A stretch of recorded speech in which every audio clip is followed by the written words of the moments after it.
അരോമയെ സംബന്ധിച്ചിടത്തോളം പുതിയ വള്ളമാണ് ഈ കഴിഞ്ഞ ചമ്പക്കുളം മൂലം ജലോത്സവം. കേരളത്തിലെ ജലോത്സവങ്ങൾക്ക് തുടക്കം കുറിക്കുന്ന ചമ്പക്കുളം മൂലം ജലോത്സവത്തിൽ ആദ്യമായി പുതിയതായി വന്ന് ഒന്നാം സ്ഥാനം കരസ്ഥമാക്കിയ ആരോമ ചുണ്ടൻ ഈ 72ാമത് നെഹ്റു ട്രോഫി ജലോത്സവത്തിലും കുതിപ്പിലെത്തി നെഹ്റു ട്രോഫി കരസ്ഥമാക്കിയ ചരിത്രമാണുള്ളത്. ആവേശഭരിതമായ മത്സരമായിരുന്നു.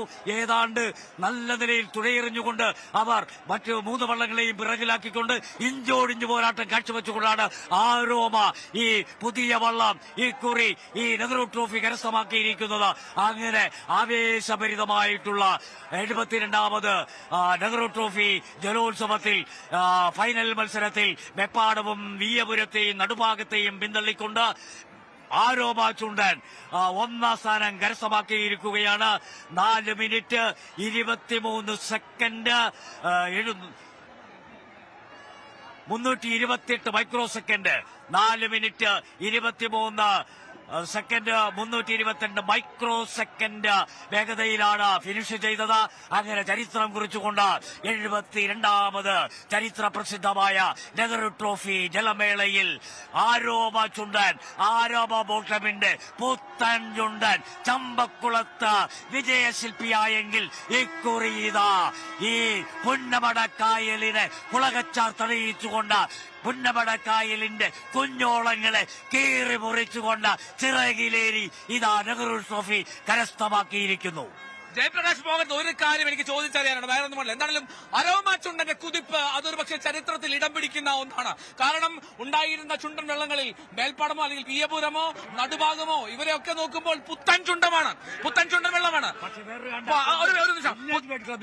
വില്ലേജ് ബോൾ ക്ലബിന്റെ കഴിഞ്ഞ പ്രാവശ്യം വിയ്യപുരത്തിലെ ജയം സമ്മാനിച്ച അതേ ടീമിനെ ഇങ്ങനെ പറിച്ചെടുത്തു, ഒരു തൈ പറിച്ചെടുക്കുന്ന പോലെ പറിച്ചെടുത്തുകൊണ്ട് ഈ ആരോമ ചുണ്ടനിൽ കൊണ്ട് പ്രതിഷ്ഠിച്ചതാണ് ഈ വിയ്യപുരം ടീമിലെ BBC ടീമിലെ അതേ ടീമിന്. പക്ഷേ ഒരു കാര്യം പറയാതെ വയ്യ, ഏറ്റവും കൂടുതൽ ദിവസം പരിശീലനം നൽകിയതും പരിശീലനത്തിൽ പങ്കെടുത്തതും പണം ചെലവഴിച്ചതും ആരോമ ബോട്ട് ക്ലബ്ബ് ആരോമ ചുണ്ടനാണ്.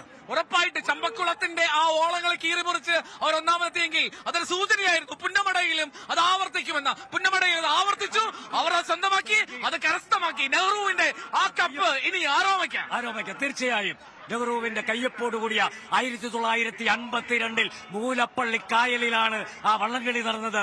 അന്ന് ഒന്നാം സ്ഥാനം നേടിയ നടുഭാഗം ചുണ്ടനിൽ ആവേശഭരിതനായി അന്നത്തെ പ്രധാനമന്ത്രി ജവഹർലാൽ നെഹ്റു ചാടിക്കയറുകയും അതിന് ഡൽഹിയിൽ ചെന്ന് അദ്ദേഹത്തിന്റെ കയ്യൊപ്പോടുകൂടിയ വെള്ളിക്കപ്പ് കേരളത്തിലേക്ക് അയച്ചു. 1953 കളി നടന്നില്ല. 1954 മുതൽ ഈ പുന്നമടക്കായലിൽ നടക്കുന്നതാണ് നെഹ്റു ട്രോഫി ജലോത്സവം. 72ാമത് ഈ നെഹ്റു ട്രോഫി ജലോത്സവത്തിൽ ആരോമ ചുണ്ടൻ, പുതിയ ചുണ്ടൻ, പുത്തനുണർവുമായി കൈക്കരുത്ത് പ്രകടമാക്കിക്കൊണ്ട് അവരങ്ങനെ നെഹ്റു ട്രോഫി സ്വന്തമാക്കിയിരിക്കുകയാണ്. ആരോമ ചുണ്ടന്റെ കുതിപ്പാണ് കണ്ടത്. ഒരുപാട് ആരാധകർ, എന്താണ് പ്രേക്ഷകർക്ക് അറിയാവുന്ന പോലെ നമ്മൾ വന്നപ്പോൾ മുതൽ മേൽപ്പാടത്തിന് വേണ്ടി, വിയ്യപുരത്തിന് വേണ്ടി, നടുഭാഗത്തിന് വേണ്ടി ഒക്കെ ആർപ്പുവിളിച്ചവരാണ്. ആർക്ക് വേണ്ടിയായിരുന്നു ആർപ്പുവിളിച്ചത്? ജയിച്ചാലും തോറ്റാലും ഹൃദയത്തിൽ ഒരേ ഒരു ടീം ഒരുപാട് ഫാൻസുകൾ ഉണ്ടായിരുന്നു. അവരെല്ലാം നിറഞ്ഞ പ്രതീക്ഷയോടെയായിരുന്നത്. പക്ഷേ ആ പ്രതീക്ഷയ്ക്കെല്ലാം മങ്ങലേറ്റു. എന്നാലും അവര് ആ ക്ലബിനെ സൂക്ഷിക്കുന്നവരാണ്, ആവേശത്തോട് നിൽക്കുന്നവരാണ്. ഇന്നല്ലെങ്കിൽ നാളെ പകരം നിൽക്കുമെന്ന് പറഞ്ഞുകൊണ്ടാണ് അവർ വരുന്നത്. ഓക്കെ, അതാണ് യഥാർത്ഥ വള്ളംകളി പ്രേമികളുടെ സ്നേഹമാണ്. UBC എന്നൊരു ടീമാണ്. ജയിച്ചത് ആരോമയാണ്. പക്ഷേ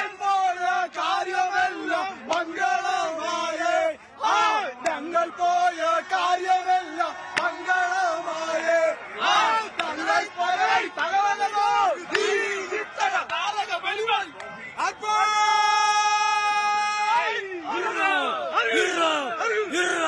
ജയപ്രകാശ് 4ാം സ്ഥാനം വരെയുള്ള ചുണ്ടൻ വള്ളങ്ങളെയും അഭിനന്ദിക്കുന്നു. Thank you.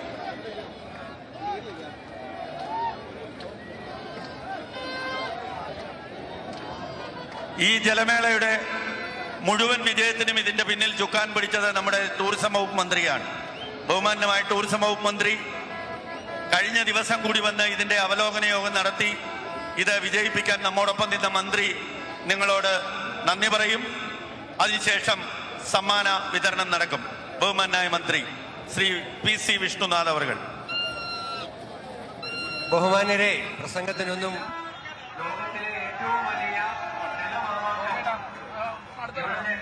വിജയകരമായി സമാപിച്ചിരിക്കുകയാണ്.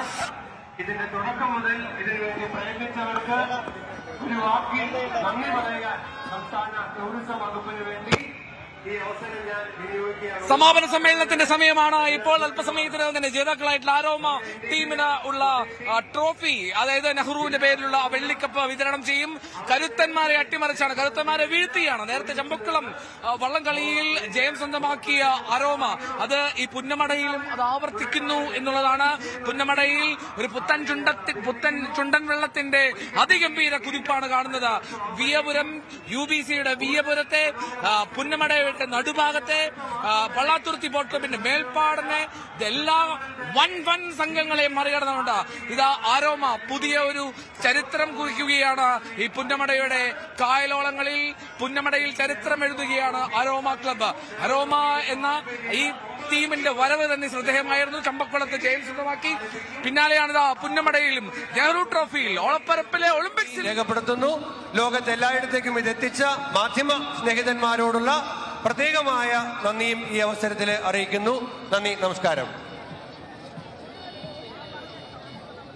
ബഹുമാനായ ജില്ലാ ചുമതലയുള്ള മന്ത്രി നമ്മുടെ നാട്ടുകാരനായ ശ്രീ M ലിജു അവർ. ആദരണീയനായ ടൂറിസം വകുപ്പ് മന്ത്രി deputy speaker Shri PC Vishnunath, deputy speaker Shrimati Shanimol Usman, മറ്റ് ബഹുമാന്യരായ നമ്മുടെ district ND boat race committee, district collector, പ്രിയപ്പെട്ടവരെ, മാധ്യമപ്രവർത്തകരെ, ഏറ്റവും ആവേശകരമായ സമീപകാല നെഹ്റു ട്രോഫി ചരിത്രത്തിലെ ഏറ്റവും ആവേശകരമായ ഒരു മത്സരത്തിനാണ് നമ്മൾ സാക്ഷ്യം വഹിച്ചത്. ഇഞ്ചുകളുടെ വ്യത്യാസത്തിൽ ആരാണ് ജയിച്ചത്, ആരാണ് പരാജയപ്പെട്ടത് എന്നുപോലും തിരിച്ചറിയാൻ കഴിയാത്ത അത്യാവേശകരമായ ഒരു മത്സരത്തിൽ ആരോമ ചുണ്ടൻ നെഹ്റു ട്രോഫി എന്ന് നേടിയെടുത്തിരിക്കുകയാണ്. ഇത് നമ്മളെല്ലാം സംബന്ധിച്ച് അഭിമാനകരമായ ഒരു മുഹൂർത്തമാണ്. ആലപ്പുഴയുടെ പെരുമ ലോകമാകമാനം എത്തിച്ച നെഹ്റു ട്രോഫിയുടെ അത്യുജ്വലമായൊരു വിജയത്തിനാണ് ഇന്ന് പുന്നമട സാക്ഷ്യം വഹിച്ചത്. ഏവരോടും ജില്ലയുടെ ചുമതലയുള്ള മന്ത്രി എന്ന നിലയിൽ നന്ദി രേഖപ്പെടുത്തുന്നു. നന്ദി, നമസ്കാരം. ഈ ഫലം പ്രഖ്യാപിച്ച വിജയിച്ച ക്ലബ്ബ്, അതിന്റെ ചുണ്ടൻ വള്ളം, ആ ക്ലബ്ബ് ഭാരവാഹികൾ അടിയന്തരമായി ഈ ട്രോഫി ഏറ്റുവാങ്ങാൻ എത്തണം. സമയം ഒരുപാട് വൈകി. നമ്മുടെ ജില്ലക്കാരി കൂടിയായ ബഹുമാന്യയായ ഡെപ്യൂട്ടി സ്പീക്കർ ശ്രീമതി ഷാനിമോൾ ഇവിടെയുണ്ട്. ഒരു വാക്കിൽ ബഹുമാന്യയായ ഷാനിമോൾ ഉസ്മാൻ കൂടി നിങ്ങളോട് നന്ദി പറയും. എത്രയും വേഗം ക്യാപ്റ്റൻ ഈ ട്രോഫി ഏറ്റുവാങ്ങാൻ എത്തണം. ബഹുമാന്യരെ, ഓളപ്പരപ്പിലെ ഈ ഒളിമ്പിക്സിന് അത്യാവേശത്തോടുകൂടി ഓളപ്പരപ്പിലെ ഒളിമ്പിക്സിന് അങ്ങനെ സമാപനമാകുമ്പോൾ അരോമ ചുണ്ടന്റെ കിരീടധാരണമാണ് നടക്കാൻ പോകുന്നത്. പുന്നമടയിൽ ഇനി പുതിയ കിരീടാവകാശിയാണ്. ആ കിരീടം ഏറ്റുവാങ്ങുന്ന ആ തുഴച്ചിലുകാർ, താരങ്ങളെല്ലാം കഴിഞ്ഞ തവണ ഏറ്റുവാങ്ങിയ അതേ താരങ്ങളാണ് എന്നുള്ളത് ശരി തന്നെ. പക്ഷേ ഇക്കുറി അവർ മറ്റൊരു ക്ലബിലാണ്, മറ്റൊരു ചുണ്ടനിലാണ്. കഴിഞ്ഞ കൊല്ലം വില്ലേജ് ബോട്ട് ക്ലബ് കൈനകരിയുടെ തുഴച്ചിലുകാരായിരുന്നുവെങ്കിൽ ആ ടീമിനെ അതേപടി എടുത്തു കൊണ്ടുപോയ അരോമ അത് കൊല്ലത്തേക്ക് കൊണ്ടുപോവുകയാണ്. ആ കിരീടം, നെഹ്റു ട്രോഫി, നെഹ്റുവിന്റെ പേരിലുള്ള വെള്ളിക്കപ്പ് ഇനി കൊല്ലംകാർക്ക് സ്വന്തമാണ്. കൊല്ലത്തേക്ക് കൊണ്ടുപോവുകയാണ് അരോമയിലൂടെ. അരോമ എന്ന പുത്തൻ ചുണ്ടൻ പുന്നമടക്കായലിൽ വിസ്മയം തീർക്കുന്നു. കൈനകരിയുടെ കരുത്തിൽ അരോമയുടെ കുതിപ്പ്, കൈനകരിയുടെ കരുത്തിലാണ് അരോമ കുതിച്ചത്. വില്ലേജ് ബോട്ട് ക്ലബ്ബ് ഇക്കുറി തളർന്ന് വീണുപോയപ്പോൾ അവരുടെ മുൻതാരങ്ങൾ എല്ലാം ചേർന്ന് ആ കിരീടം അവർ നിലനിർത്തി. ടീമിന് വേണ്ടിയല്ല, ചുണ്ടന് വേണ്ടിയല്ല, പക്ഷെ മറ്റൊരു ടീമിന് വേണ്ടി, മറ്റൊരു ക്ലബിന് വേണ്ടി, മറ്റൊരു ചുണ്ടന് വേണ്ടി എന്നുള്ളതാണ്. എന്താണെങ്കിലും അരോമ ക്ലബിന്റെ വരവ് അത് ഗംഭീരമാണ്. ആദ്യ വരവ് തന്നെ വരവറിയിച്ചുകൊണ്ടാണ്, കന്യവരവിൽ തന്നെ അതിഗംഭീരമാക്കി അരോമ ചുണ്ടൻ. അരോമ ചുണ്ടന്റെ ജയം അത് എക്കാലത്തും സ്മരിക്കപ്പെടും. കാരണം കൂടുതൽ വാർത്തകൾക്ക് News 18 Keralam YouTube channel subscribe ചെയ്യുക.